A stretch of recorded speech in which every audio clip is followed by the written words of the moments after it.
Yeah, thanks a lot for the invitation, Terrell. It's a pleasure to be here. Let me then share my screen. I have just a few slides that I'd like to show, maybe as a warm-up, and then we can, just have a discussion, I think.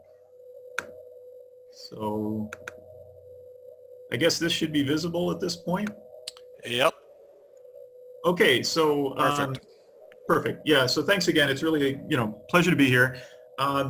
The title is Introduction to Quantum Computing. I'm not going to try and do that, but basically just want to articulate a little bit about what we're doing at MIT and some of the researchers here. I'll maybe make a mention of this MIT X Pro course for those who haven't taken it or maybe aren't aware of it, and then then we can get into a discussion. I had my own poll question. I should have coordinated with Terrell in advance, so we're not going to get the fancy aggregated statistics, but the question that I always get asked, and I'm sure you do too, is when will a quantum computer become commercially useful? So maybe we can just think about that for a moment, and then we'll have lots of time to discuss it. I'm personally, I'm in the camp of maybe 10 to 20 years. It depends a lot on what we mean by commercializable. Sometimes I'm unsure, to be honest. For the people who did take the course, this is the way that I usually think about it. I go back and look at the timeline for classical electronic computing development, right? The vacuum tube was invented in 1906.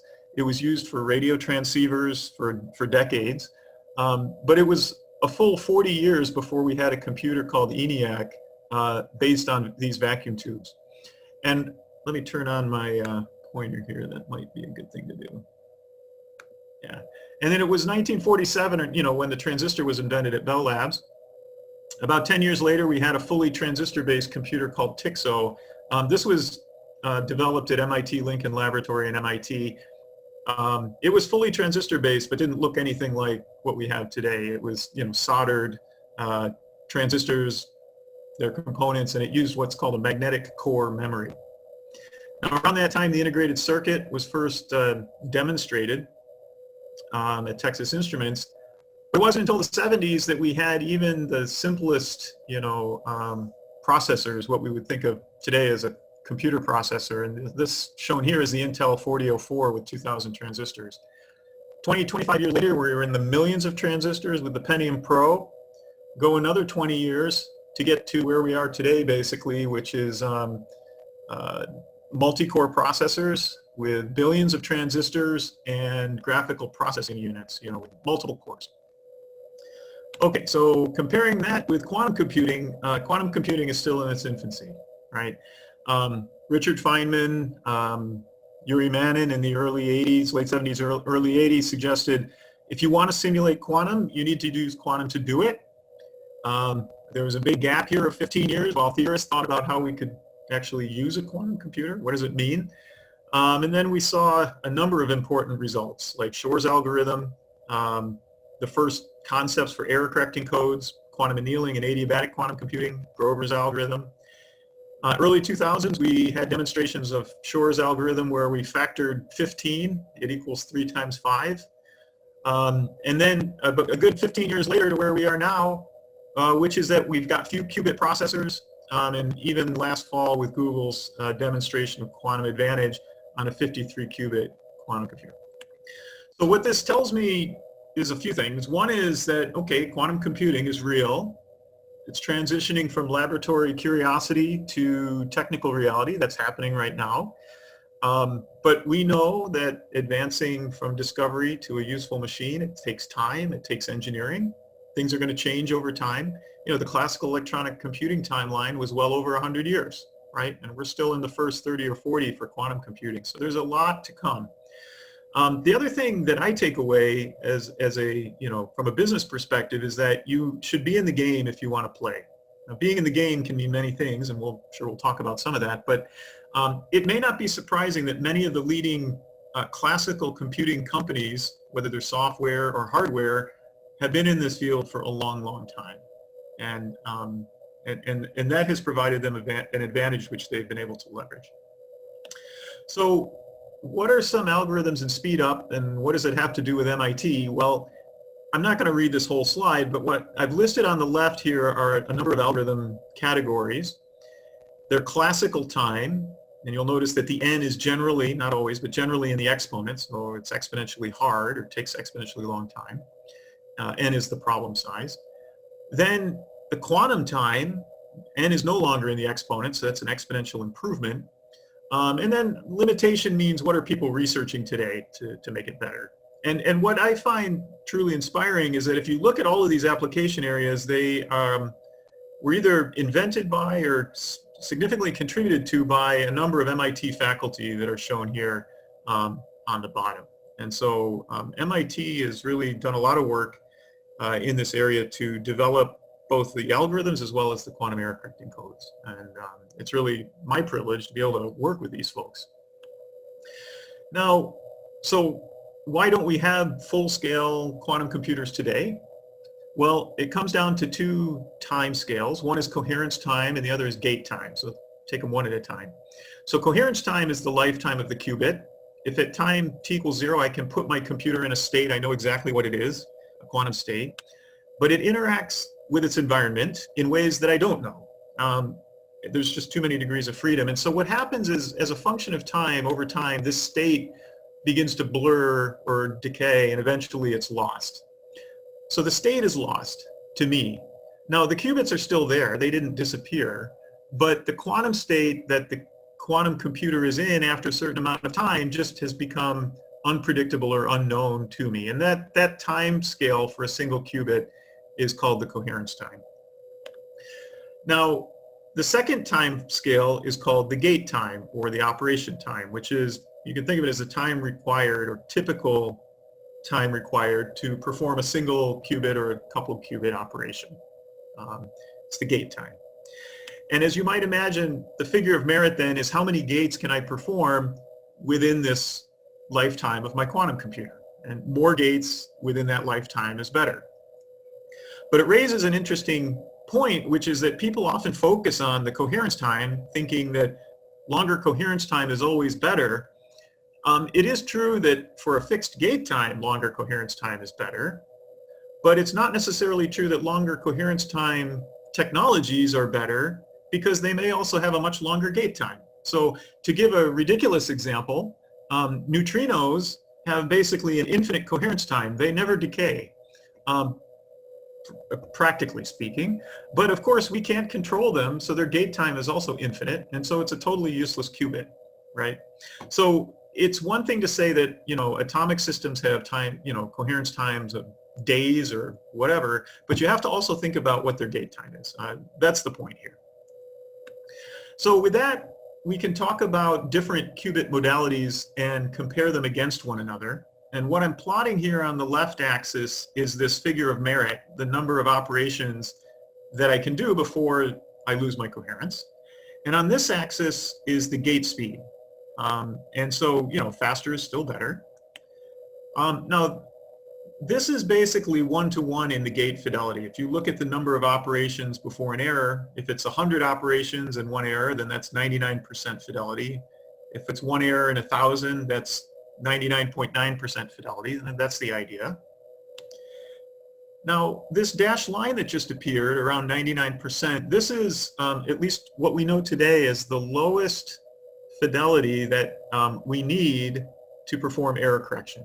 And so quantum error correction will be required, at least for the foreseeable future, because you know, if you compare this fidelity to, say, a transistor, classical transistor, that transistor has an error rate of 1 part in 10 to the 20, 10 to the 20th power, right? Whereas this computer here, it's 1 part in 100 or 1 part in 1,000, right? So we need error correction to make these systems more robust and more resilient to these errors, right? We need to capture back or claw back a lot of the error rate. So you want to be above this line. It's above this line where error correction becomes feasible.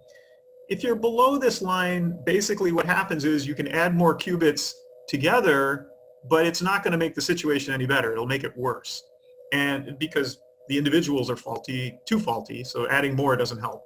This line is basically the boundary between it doesn't help to do that and it does help to do that. You want to be, of course, where it does help. And the upper right corner is where the best performance is. So we can look at some different technologies.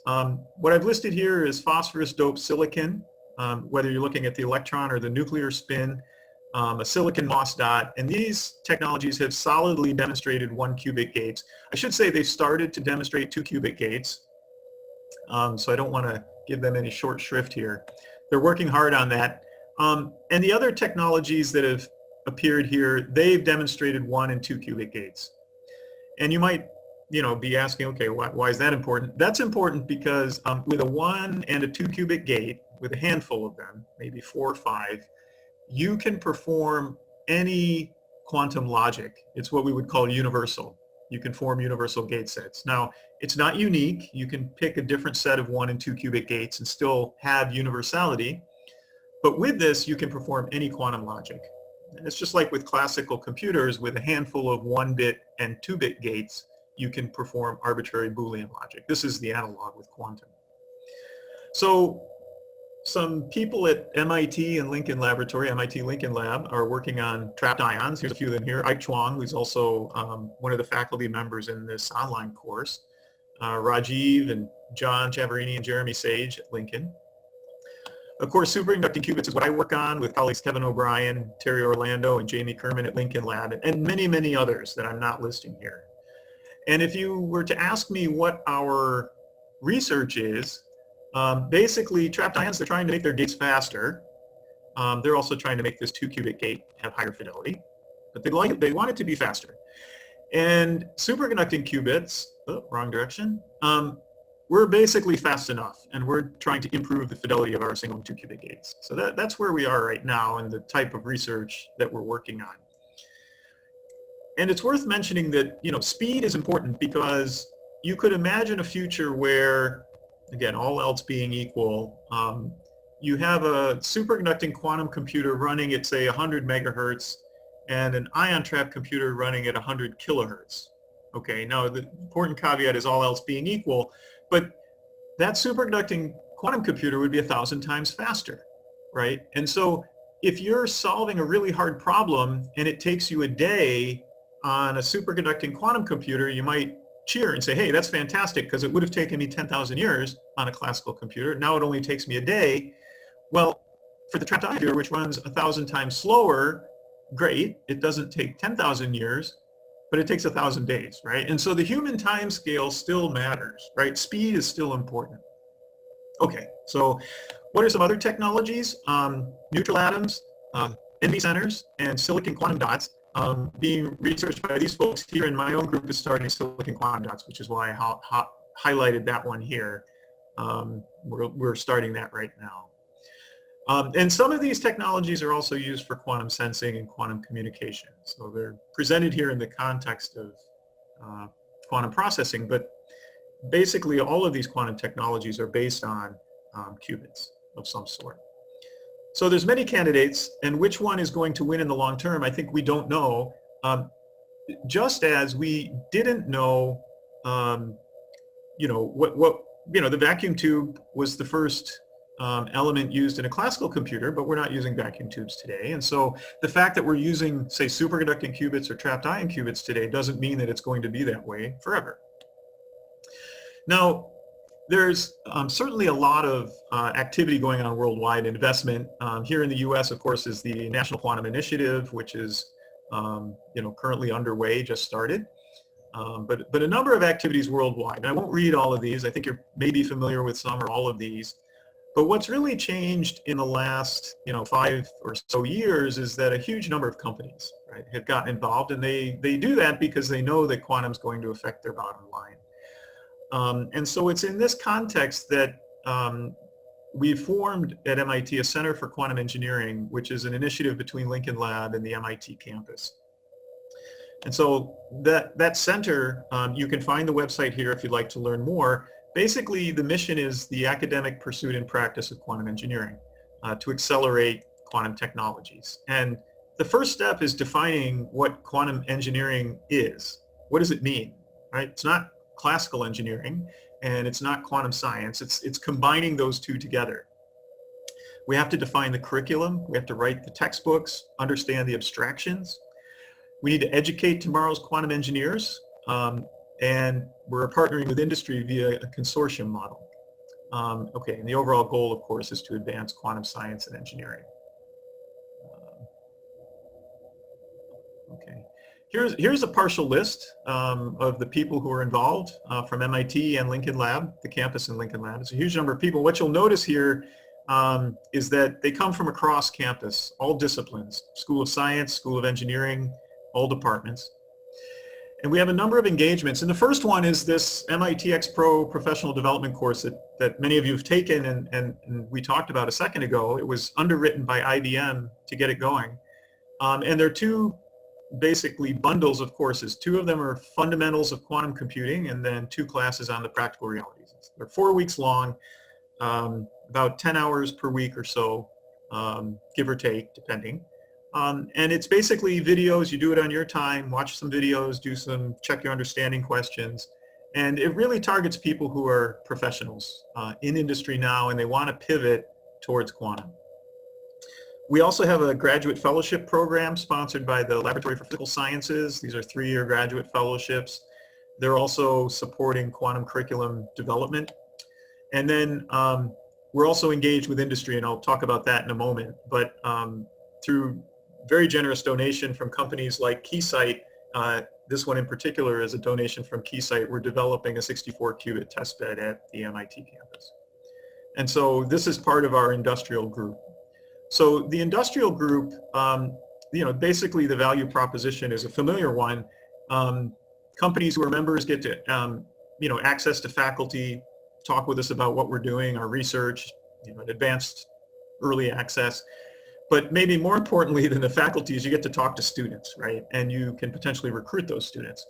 And there's workshops and special events, networking, you get discounts on the professional development programs, for example. And of course, there's a due, but you get to customize a lot of it. So it's $150K, but $100K of that you get to send to a faculty member or group of your choice. $25K we reserve for faculty startup packages or infrastructure, and then basically $25K is operations. So we're taking 83% of that, and it goes towards research. And that's great because as a gift, this doesn't accrue overhead, and so this money goes quite far. Now, we also want to get startups involved, and so for the startup community, we realize this is a lot of money, so we charge them time and only a little bit of money. So $10K per year if you're a startup, but you have to attend and be present. Okay, so that's all I wanted to say, and hopefully that sparks some discussion going forward. Basically, this technology is real. It's happening right now. It's still at a very early stage. So we've formed this Center for Quantum Engineering. We have an industrial consortium. We'd love to have you join us. Please, take this quantum computing curriculum course, professional development. If you're interested, and at any time, don't hesitate to reach out to me. I'd love to hear from you. So with that, let me stop sharing my screen and hand it over to you again, Terrell. Oh, cool. Thanks, Will. I'd question that 10 hours per week. There were times where it was a little denser than 10 hours a week. But that's, results may vary. Well, results would be good, but the time spent may vary. There were some pretty dense things in there that I had to work through, but that's just me. Anyway, so folks, I've got the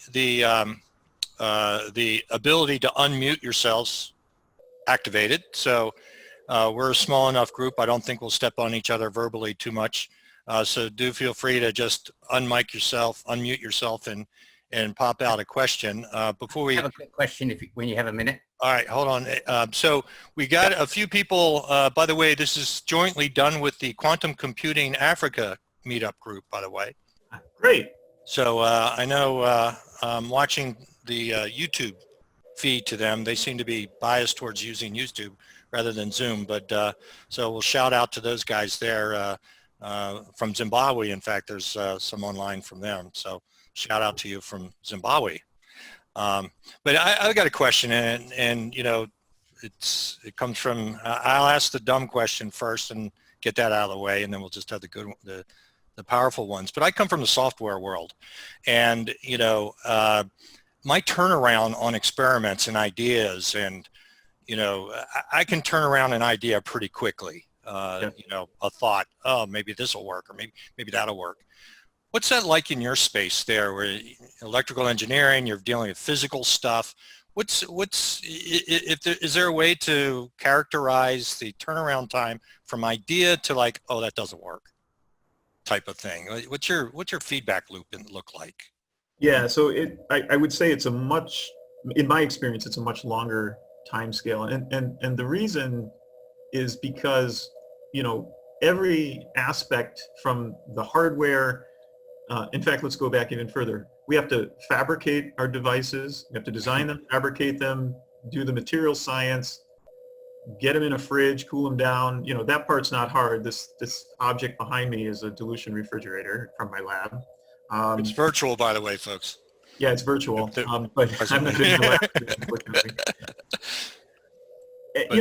And then that's just to get the computer going, right? And then we have to develop the control, the compiler, and anyways, all of these things have to happen to realize an idea. Now, we're getting better and better at doing that as we learn more and our sophistication gets higher and higher. So that's the good news. And in fact, one outcome of that is related to places like IBM and Google that are putting their quantum computers in the cloud so everybody can use them. I think that's a fantastic development for the community, because now you don't have to be a researcher in a group like mine doing everything vertically integrated in order just to test an idea. You can come in and say, hey, I just want to test some control protocols, or I'm a software engineer, I want to try some algorithmic ideas, and those cloud computers are doing the hardware. So it's of course bootstrapping. This will get better and better over time, but I would say that there's really been a shift in how we operate in the last 5 years, both because of these online computers, as well as because things are sort of working now, right? And so things that I thought were really hard 5 or 10 years ago are not so hard now, and we can focus more on implementing algorithmic concepts. So just to give an example, the largest processor in my own group is 16 qubits right now. And we've been working on that for probably about 1.5 years to 2 years. And we're doing experiments on it right now. So that gives an idea of, we said, hey, let's make a 4x4 array of qubits from the design to the simulation and the fabrication and getting it in the fridge and getting it to work. And we're still writing the control software to use it. All of these things have happened in that past 2 years, and now we're actually running some experiments on it. And everybody's thrilled that this is working now because it was such a long time coming. Yeah, I was at one conference, and one of the vendors there specialized in the fridge, the wires, which is that's a tremendous amount of engineering under that because of the temperature changes and stuff. And as a software guy, that's just fascinating to me. But so the ecosystem is making the frontline researchers' jobs a bit easier, et cetera. So that's exactly right. And it's really the switch of having companies really jumping in is, some of them realizing how it's going to affect their bottom line as a user of this quantum software in the future. Some of them are realizing, hey, the business model I currently have, if I pivot a little bit, I can make money in this quantum space by providing coaxial cables that are cryogenic, attenuators, microwave gear, whatever it is, right? There's so many needs that we have. And, I joke with my students sometimes that, we don't smelt our own copper anymore when we need a wire, right? Yeah. The meaning is that at some point it's okay to hand this off and just buy it. We don't have to do everything ourselves. In fact, we don't want to, because that's a symbol of progress, I would say, that we don't do certain things anymore that used to be a trick of the trade, and now it's just commercially available item. So we're rapidly learning faster and experimenting faster and all that. So there might be, when you said 10 to 12 years or 10 to 20 years in the beginning, I was like, I don't have 10 to 20 years. But we are going even faster, and, we can chip away at numbers like that because, we're instant. A society wants the answer now. but we could see improvements on that, as Absolutely. And, maybe just to qualify that, it depends on how you define commercializable. Yeah. If it's just about generating revenue, well, IBM and Google are already doing that, right? Then it's there today. Now, they may not be making a profit on it, but there are companies that are paying for this service, right? Yeah. And so they are commercializing quantum computing. Yeah, and people like us at the university on the education side of the house, we'll get like yourself with the X Pro, right? You got seats in the classroom, right? So Correct. Yes. yeah. Anyway, okay. Well, I don't want to take the microphone here. Anybody got some familiar people out there? Keeper, Terrence, Amir. Haven't seen you in a while. Go ahead. I have a quick learning question. That 99% you presented at the beginning on one of your slides, where did that come from? Is that a physics thing, or is that like? You mean what limits us to 99% and rather? Yeah, why do you think that 99% was the cutoff point, right? If I recall the number. Oh, yeah. Okay, so that was what we call, that's the threshold. That's the most lenient threshold, roughly speaking, that we know of for quantum error correction today. I understand that, but where did it come from? Oh, so is it a physics thing? Is it a math thing, or is it industry decided, or? No. It's a math thing. It's mathematical, and basically what it is related to the qubits you have, how they're connected to each other, and ultimately what the probability, given the code that you have and the number of operations you need to implement the code. It's more than just throwing more qubits down. You actually have to operate them in some way, and so you're paying a penalty to do that, right? You're using more qubits, you're doing additional operations, but then based on the algorithm or the code that you're running, things could get better provided that the qubits are good enough. And so you mathematically calculate, given all of these steps, the error rate per qubit, and then the advantage I get from doing this, where is that break-even point, right? And in this case, it came out to 99. In the case of the surface code, it's about 99%, or usually they think of it in terms of error rates, so it's a 1% error rate or better. Thanks, that was helpful. Yep. Will, I have a question. So, in the course we talked about annealing versus universal computers. And after taking the courses, I started to think about, okay, what can we implement? Teamed up with some people in Chicago Quantum, and we decided to focus on financial portfolio optimization. And with that, we were going down the path of universal because that's what my experience was from the course. But what we found is that the annealing actually was able to produce results, and we were able to map a real world problem onto an annealing computer, with D-Wave, and actually produce a paper out of that. So my question is, what is your take on the kind of race between the annealing and the universal computers? Is annealing kind of doing great now, but it has a kind of a limit, versus the gate computers will continue going and get better? Because I don't see a lot about annealing computers in the industry. I just don't hear about it, but it was able to get us real results. Yeah, so it's a great question. So for people who aren't necessarily familiar with annealing computers, they're different than gate model computers, very different. So, the gate model are the type we've talked about where you do single qubit and 2 qubit operations, and then combination of these can do a universal quantum logic, and you're sensitive to decay because you may be in a excited state of the processor, right? You don't stay in the ground state. That's the whole point, is you're manipulating the qubits in such a way that you get to some excited state that represents the answer to your question. Now, annealers is different. Annealers, you basically take those qubits and you couple them in certain ways that represent the answer to your problem if you could find its ground state, right? And it's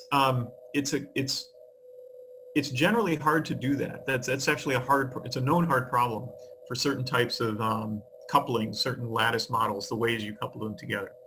And so you initially bias your qubits, or you put them in a state where you know that ground state trivially. And then you basically turn off that field while you turn on the other field or bias conditions that represent the problem you want to solve. And if you do that slowly enough, then you get what's called, adiabatic evolution. You sort of slowly transition from the ground state you know to the ground state you don't know. And it's, it's like this idea, if you slowly pull like the tablecloth on your table, if you pull it slowly enough, things on the tablecloth won't fall over. If you do it too fast, they fall over, right? So you want to do it really slowly. Now, the issue is that with quantum annealers, so before I even say the issue, the nice thing about them, or at least what was thought to be a good thing about them, is that you want to be in the ground state. So you might think, okay, well, that's a great type of quantum computer because all it has to do is relax. So all of those things that we fight against, decoherence in gate model computers, maybe they would help you here because you're actually relaxing to the ground state. Okay. So the problem comes in is that even though you're trying to, figuratively pull the tablecloth slowly, when you get to quantum annealers that are what I would say are at scale, which means big enough to solve a problem that we can't easily do on a classical computer, you find that the various energy levels of that computer get too close together. In fact, they get closer and closer together as the number of, the size of the problem increases. So no matter how slowly you go, you will always go to the some excited state of the annealer, and then the question is how, it has to relax back to the ground state, and how do I do that? And that might happen naturally because you have bad qubits. Okay, but then you start scratching your head and you say, wait a minute, it's a quantum computer, so how can it be a quantum computer and yet have bad qubits, right? That you could say, let's go to the limit where their relaxation time is, a nanosecond or a picosecond, right? That should be really good. It goes back to the ground state before anything happens, right? And so that's the conundrum. And the answer to the conundrum is that coherence still matters, right? And maybe you would say, okay, well, that makes sense. It's a quantum computer. It has to be quantum in some sense.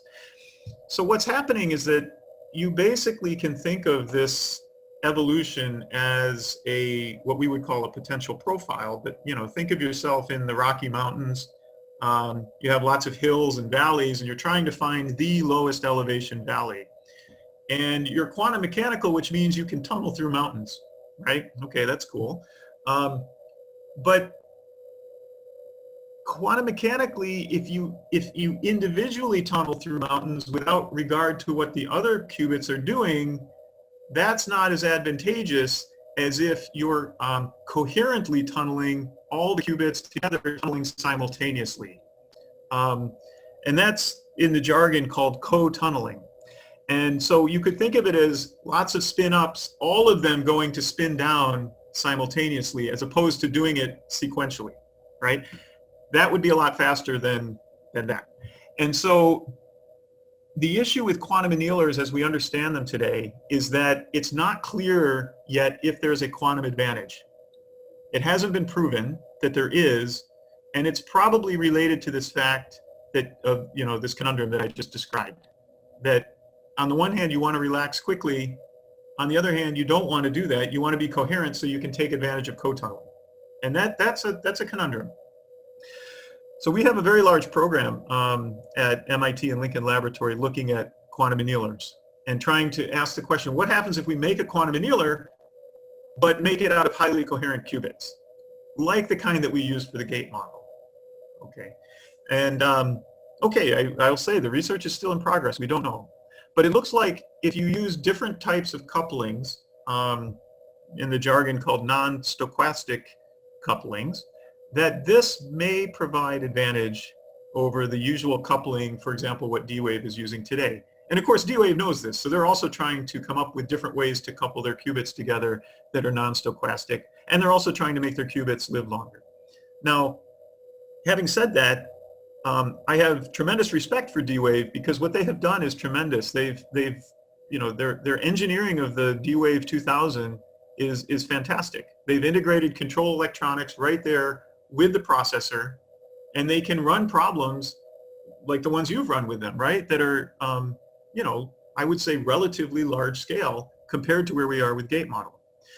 And Yeah, and great. from my perspective, even if it's not quantum advantage, even if they don't have a quantum speed up, it still could be very interesting if it's a classical computer that runs much faster than the classical computers we have today.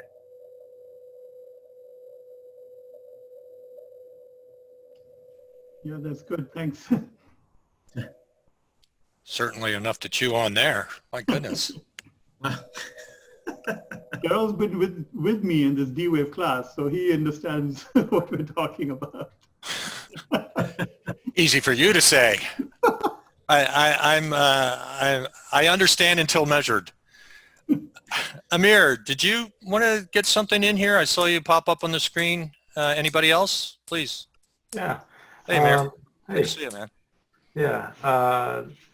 So I have either a hardware question or a algorithmic question, which I know hardware is certainly where you spend a lot of your time. I know you know the algorithmic side too.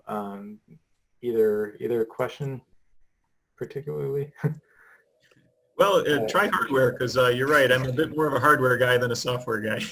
Let's start there then. So I've been learning through the Berkeley course a little bit about spin qubits and about like having the large electromagnetic field, which is kind of almost, my understanding is coming out of or being in the course is that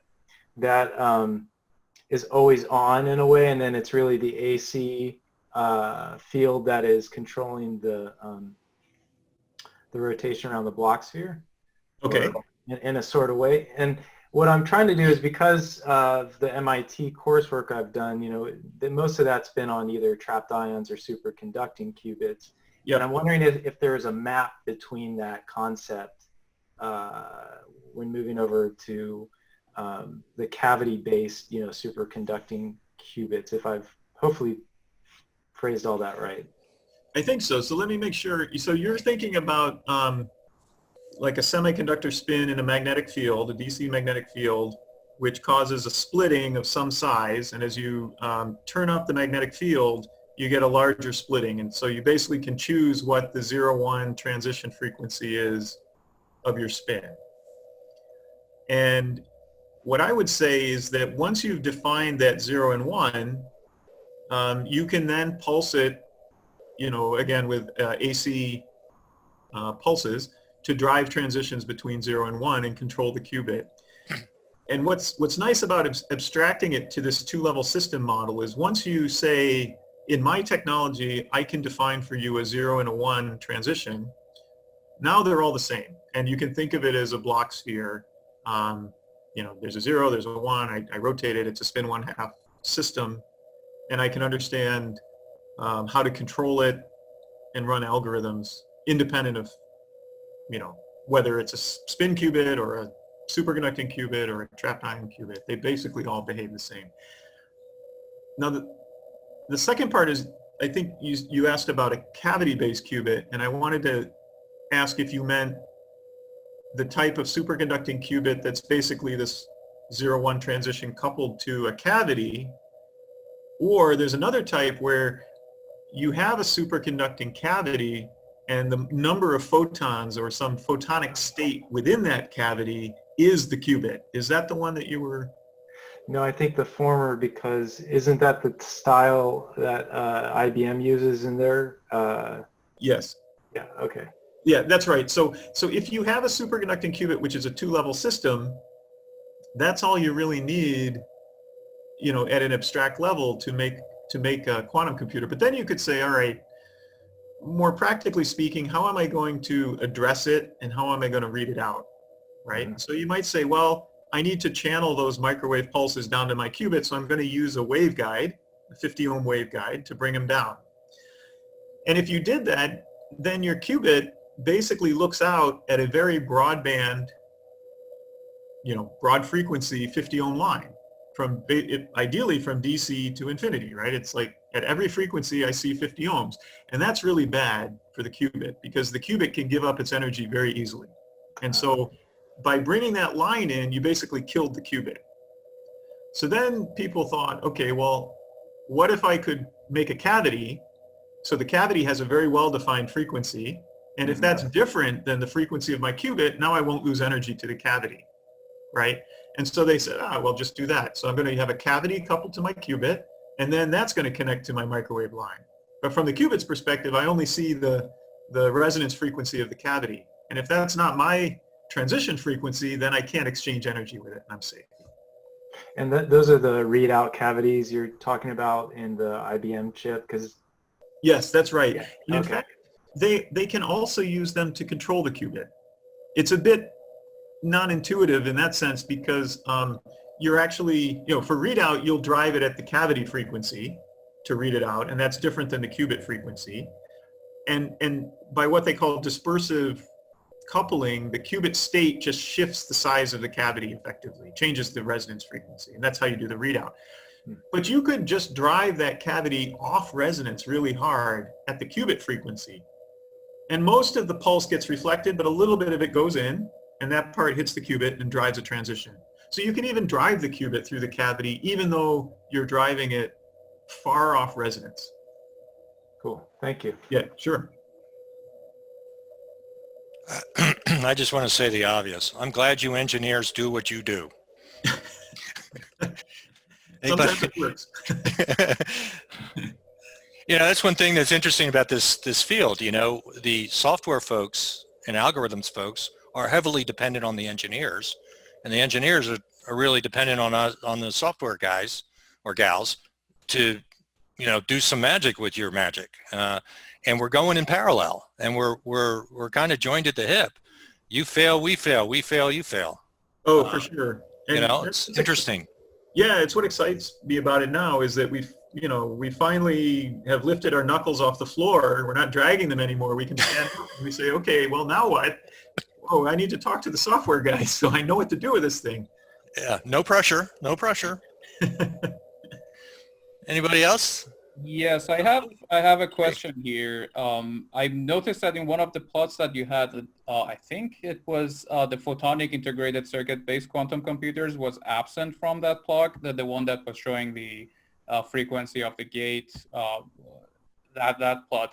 So I wanted if you could make some comments about that and the status of that, because there are companies like PsiQuantum that are actively involved in that. So what's the status on that? And I'm an advocate of that because I'm a photonics engineer, so I would like to know more about that.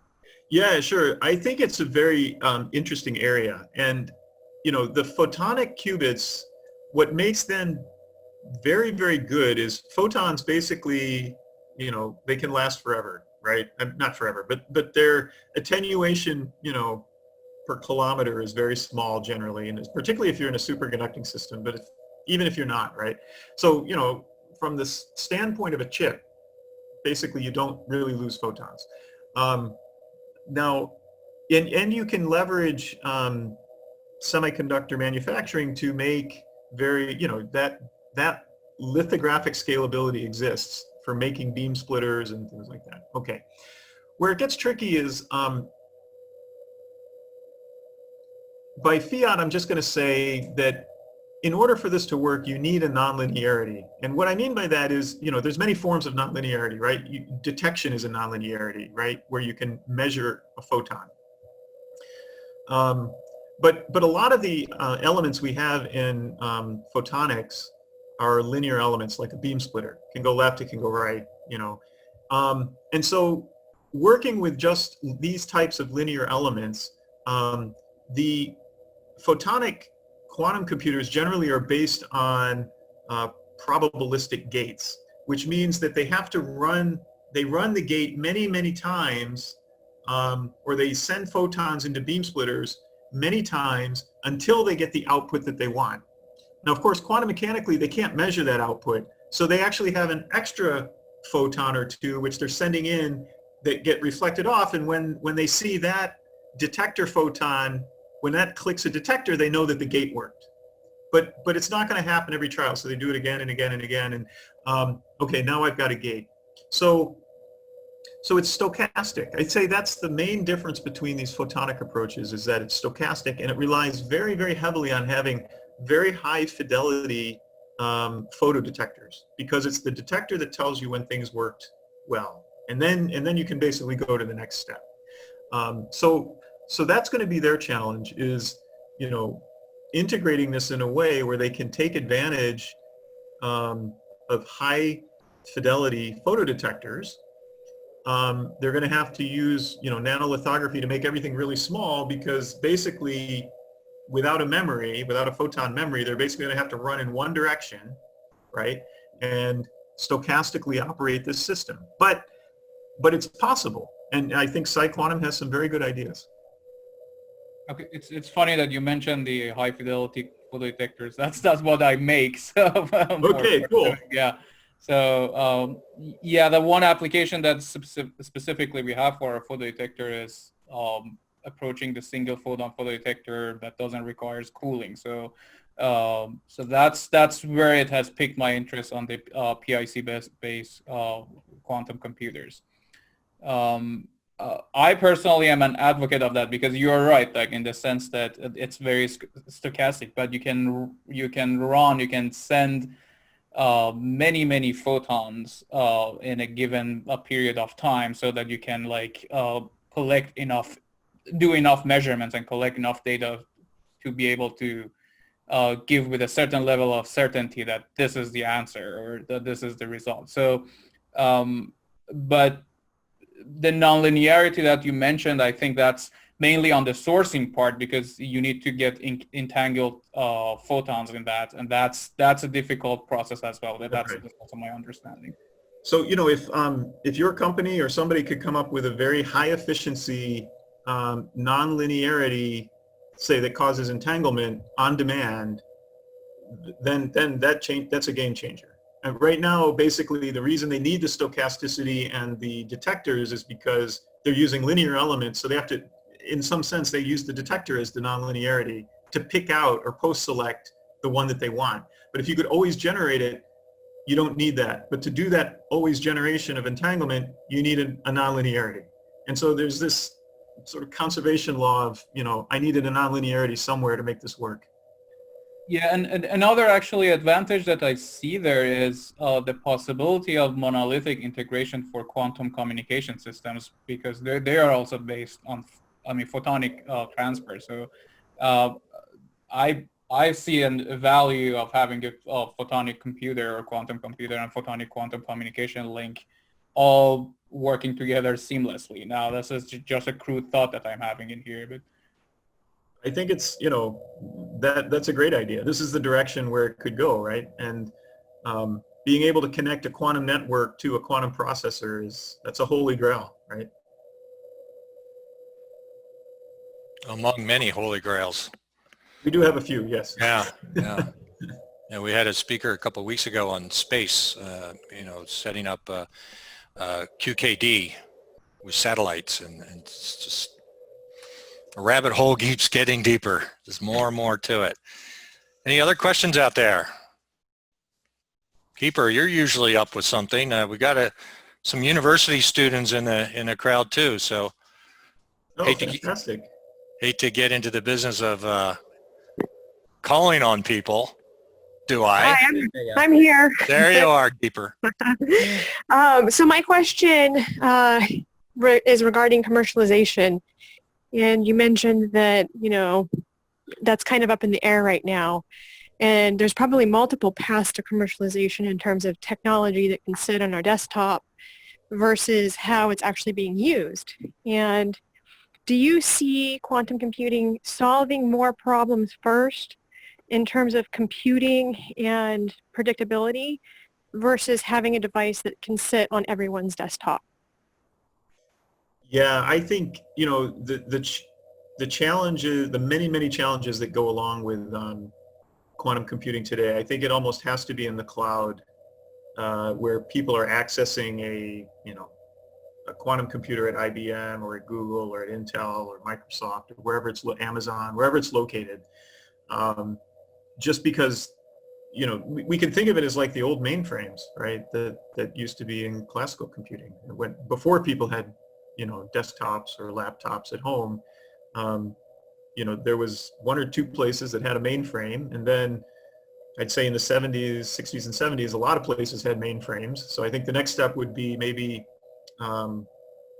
if in, say, the pharmaceutical industry, we find that there's a killer app for a quantum computer, then we might see numerous companies starting to, of course, they'll initially do it in the cloud, but then they'll want to get one in-house. They'll contract a place like IBM or Amazon or Google to build it for them, and then they have their one in-house. And that'll go on for 10, 20 years probably. And then eventually, you know, if we ever can get this miniaturized down and at room temperature, then who knows? But that's so far out. I don't have a lot of visibility into whether we'll ever have, if we'll have them or when we would have, say, quantum computers on our desks. Because it would certainly, you know, this machine behind me is about, you know, each one is $500,000 and takes up, you know, it's about a 0.5 meter in diameter to 1 meter in diameter. It's a huge thing, and I wouldn't want it on my desktop. It makes a lot of noise. Just takes me back to 1947. I think it was the first president of IBM, Thomas J. Watson, famously said, I think there's a market for maybe 5 computers in the world. That's right. That's right. So who knows? Good to say that. Who knows? Anybody else? George, Nixon? I have a learning question. It's not something you mentioned in your slides, but we did go over it in the course, and it has to do with amplitude amplification. It's a terrible phrase to try to figure that out, what that means, but here's the question, if I have it correctly, and if not, please correct me. In Grover's algorithm, it's one of the first algorithms we meet. It's fairly simple, relatively, search. And the technique, as I understand it, is they come up with this clever way of this amplitude amplification. So one of the possible states stands out, right? Yep. And then as the algebra takes over, that state gets more and more influential, and that influences the answer, if I remember it accurately. Yep. What I don't get, though, is how does that, the amplitude that stands out, how does it know that's the one? So they're looking, for example, for a database with 8 items, right? One of them is going to be amplified with this amplitude amplification technique. How does the system know at the beginning which one it is? Is that question make sense? It always bothered me. Absolutely. No, that's a great question, and I might be able to rephrase it if I could. Which is that, you know, a lot of people think of Grover's algorithm as the inverse lookup of a phone book, right? I tell you the number and you tell me who the person is, you know, whereas all phone books are in alphabetical order. I can find the number for any name if you tell me the name, but if you tell me the number, how do I, you know? And if I was to try to train a quantum computer on such a, or load a quantum computer with my phone book, this is kind of silly, because I would have to load it classically element by element, and in the process of loading it, I would eventually run across the number I'm looking for, and I would say that's the answer before I even use the quantum computer, right? Right. Exactly. So that phrasing of Grover's algorithm, I think, is misleading because of that. And perhaps a better way to, that I like for my intuition, is that Grover's algorithm is function inversion. So if I told you a function, you know, f of x equals y, right? And let's say it's one-to-one function, so there's only one y for every f of x. Then there's something special about f of x. I can write down the function without ever specifying what x is, right? And then I input a particular value of x and I get my y. But by constructing the function, I've made a connection between x and y for an infinite domain x and potentially an infinite domain y, but all I had to do is specify the function.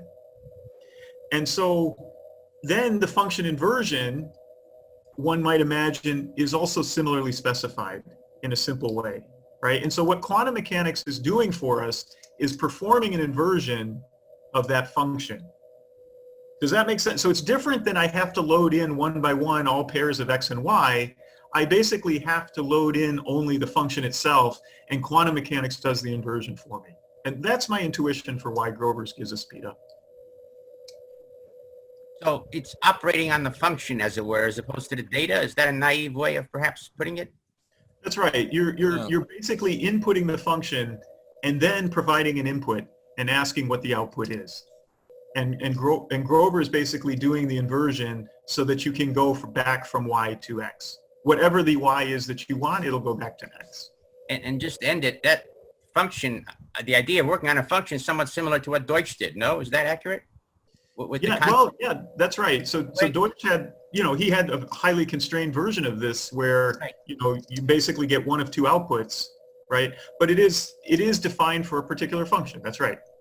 So both of them focus on function, and that's their somewhat secret. The information's in the function, as it were. That's right. Because, if you define algorithms that require these oracles where I have, not that this is bad, I mean, it allows progress to occur, but, if my oracle is a phone book with lots of entries, and the only connection between name and number is basically an arbitrary connection, there's no structure to it, right? Okay, I'll learn it when I load it in, right? We haven't learned yet how to do this loading efficiently, and therefore you need some structure like a function for it to work. Thanks, very helpful. Yep, for the loading. Thanks personally for recalibrating me. I've been guilty of using the phone book example because I'm basically, it's like sitting around a campfire learning quantum for me and many of us out in our community here. And, it's, things get propagated. So I'm teaching students the phone book example. So thanks for correcting. I knew it didn't make sense, but I couldn't find a better way of thinking about it.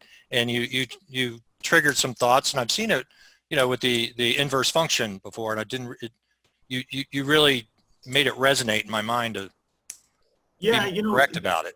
It would work with the phone book, but you got to have the phone book in the quantum computer to begin with. Once you have that, then Grover's algorithm would work. It's not a problem with Grover's, it's the data loading problem. And the data loading problem is key to a lot of applications like machine learning. Machine learning, for example, that's a big one, right? And overcoming that is important. I'll just mention that there are some ideas, I don't know how to do it, but I think people are thinking, if I had a quantum sensor and I could sense information that in the process of sensing it, I've converted it to quantum information and then plug that into a quantum computer directly. How to do that? Okay, that's what needs to be discovered. But that might be a way to bring information into a quantum computer efficiently, as opposed to just classically loading it one element at a time. A lot to be done. Yep. Yeah, could I just ask one question? Absolutely, coming from New York. Yeah, I think you're a great professor or teacher, first of all. It makes it really easy to learn. But from a student standpoint, so I started the Quantum Computing Club just right after IBM Q's cloud release. Just as you said, that was a great thing that they did, and that kind of is the only way they kind of made it publicly viable for students to kind of get their hands on it. Sure. So I think it's not too much of a technical question, but maybe more of like a holistic way of a question where, so I really like that you did the interdisciplinary team that you had. So I'm computer science, but I'm also an interdisciplinary major too. So we're trying to take students from every single discipline and throw out their ideas, like how do you think quantum, because it can definitely make it better in every single discipline, but there's just many problems it could maybe optimize. But how are you able to teach or maybe talk to someone or a student with different disciplines? Because all this information is already also out there. It just takes, like, we know how to Google things, but how do you, I guess, better relate to how it can make their discipline, how their discipline could like contribute, I guess, because we have the electrical and the computer science, and we even have like political science and business, but like how can we utilize everyone's skills? Yeah, that's a fantastic question, and I must say I don't have the answer to it. I mean, we're still trying to figure it out, but one thing I can say is that in forming the Center for Quantum Engineering, I really meant it when I said we need to figure out what that means, right? What is quantum engineering? We need to develop the curricula that go around it. we're still figuring out the abstractions, from say physics to electrical engineering or to biology or to chemistry. Those abstractions, some of them are known, but certainly not all of them, and they'll be refined over time. And then we have to write textbooks that can teach this in a way that different audiences can understand it. And so that basically is a translation exercise, right?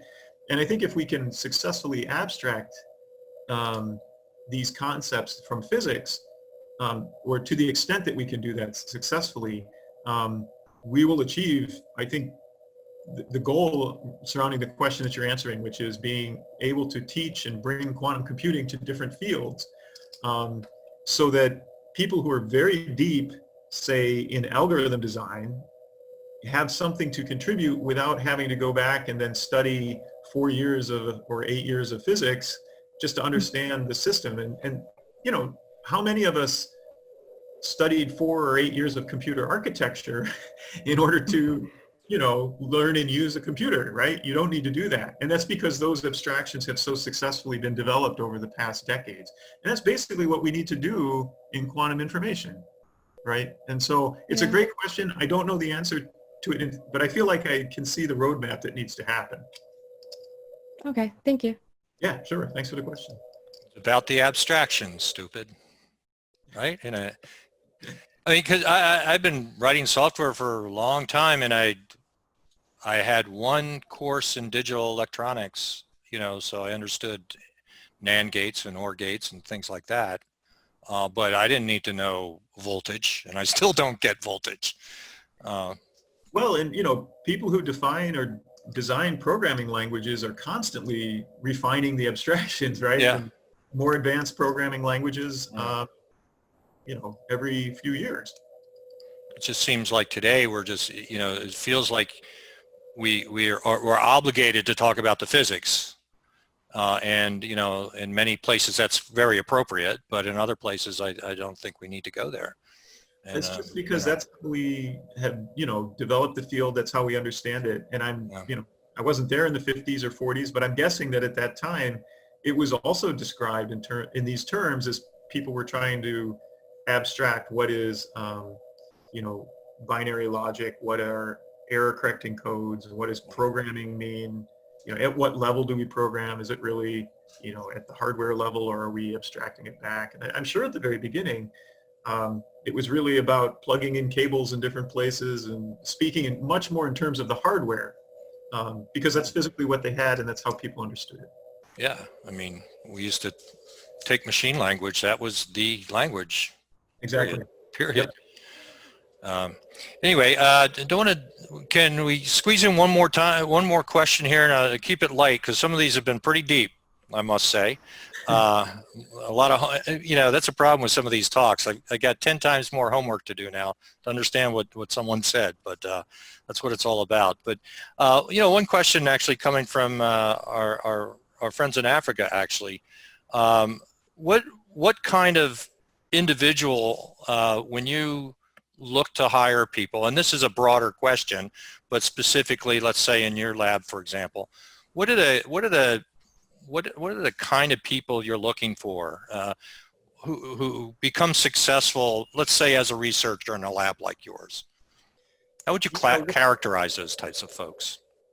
Yeah, so because the technology is still relatively new, I'd say some of the characteristics that I look for. So I don't look for people who just necessarily said, yeah, I've studied this for my whole life, because there aren't those people don't really exist, right? They come from physics or electrical engineering or chemistry or wherever the background is, nuclear engineering sometimes. But I tend to look for people who are entrepreneurial, that they understand very solidly what they're doing, but they're not satisfied with the current way in which we're thinking. Like they're not students who are just learning from a textbook and then repeating it on an exam, and if they get 100, that's good. They're the students who think, yeah, I can do that, but something's always bothered me about that approach, and I can get the right answer, but I still don't really like it. There's something better, and there's a better way to do it. I intuit, right?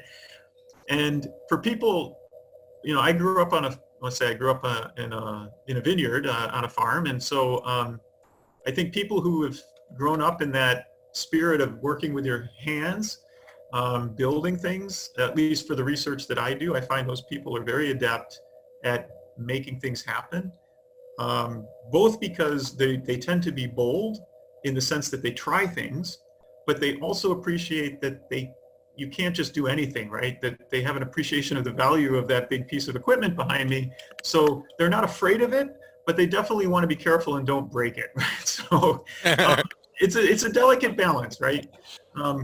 So I look for people who are highly motivated, passionate, not satisfied with the standard answer. Maybe they've worked with their hands in the past. Yes, none of these are, requirements per se, but I would say that they're signs to me that, this person probably is going to make some big contributions. If I get personal for a moment, what drives you? You've made a commitment to this field. Yeah, I'm just fascinated by, it's a number of things. The passion is that I'm fascinated by quantum physics. I just think it's really cool. And it basically is this type of feeling where I've learned classical mechanics. I learned how things are supposed to interact, but I always feel like it's not the whole story. And then you learn quantum and you realize, okay, we have ideal projective measurement, but clearly that's not the whole story. And it's layers of an onion that you will never get to the center of. It's just, the intellectual challenge will always be there. So I can be very passionate about it. The other thing that drives me is I think discovery is heroic. And I really appreciate the scientists in the world who can go out and discover something new. And I like doing that. But what drives me more, I would say, is doing those experiments in a way that is extensible. Like, I don't like the one-off experiment where you try it 10 times and 9 times it didn't work, but then the one time it works, you say, okay, that's what I'm going to publish, right? I like doing experiments in a way where I can come in tomorrow and it'll work again and it'll work again and it'll work again. And it not just is reproducible, but it's extensible. And so we have that ethos in the group. And I guess the last thing is just that really drives me is this idea that technology to me is a lot like art and or music, and it's something that you can never really finish, right? You can do it better, but I never feel satisfied. I always feel that there's a more to do or a better way to do it. And that's gotten me in trouble a few times. In terms of never quite getting to the end, but I've learned to plateau and say, okay, good, I'm going to stand here for a moment, but I'm still going to reach higher. So anyways, that's what drives me is these sorts of things. Interesting. Thanks. Yeah, it's fun watching as I've gotten involved personally in this community here, seeing people coming into these meetup groups. I mean, clearly there's a passion in each one of us. Some of these folks I see at 6:30 in the morning our time, and I see them 3 or 4 times a day in different meetup groups and stuff. So in the aggregate, it's certainly a community of people with passion I see, like yourself. Yeah, and I should add to that the community also drives me in the sense that I like it, I like it when people work together as a team in the group. I know it sounds like a buzzword, but I really mean this, that I want people who are individual contributors in the sense that they're competent and they're working hard. But for me, it's about working together as a team because no one person is going to have it all, right? Everybody brings something different. But I find that to be really enjoyable because I learn so much from everybody that I'm working with, and they help me and I help them, and then we achieve something great together. I think that's fantastic. Then we go out for a beer, right? I mean, this is a wonderful thing, right? So yeah. It's like sports in a way, the team comes together and puts out a paper or something, and it's like winning the Super Bowl in our own way. Absolutely. Yeah. That's great. Well, cool. I don't want to take too much of your time. This has been a gift to all of us, Will, not to sound too grandiose about it, but it is a great deal of pleasure and education, frankly, of having this opportunity to interact with you. Well, same here. I really enjoyed the discussion, and I'd be happy to do it again anytime. Oh, be careful. We don't want to overextend the welcome, but maybe we'll come back in a year or so, and maybe you got that 10 to 20 year range whittled down a little bit less. Sure, maybe. We'll see. Yeah. Wait, my year? I'm thinking more like 3 months. There you go. Yeah. Nathan's out in California, man. Those guys want everything today, all the time. That's what drives us, though. Anyway, thanks, Will. Appreciate it. Everybody else, thanks for chiming in today and for the fabulous questions. These are awesome questions. Learned a lot. Thank you, everybody. Appreciate the invitation. Take care, y'all. Okay, Will. Thanks, and don't forget August 19th-ish or whatever it is. You know, we got that webinar on for X Pro. So I've got that on Quantumpalooza. We got the info. That's another opportunity to hear some stuff. All right. Thank you, Will. Okay. Thank you all. Thank you, Terrell. Everybody else. Thank you. We'll see you. Actually got another meetup in an hour, believe it or not. How to communicate about quantum. We have a technical author giving us a talk on how to communicate this stuff, which I got a lot of work to do on that area. So thanks again, Will. Everybody, that's it for today. Appreciate it. Okay, thanks. thank you. Bye-bye. Bye.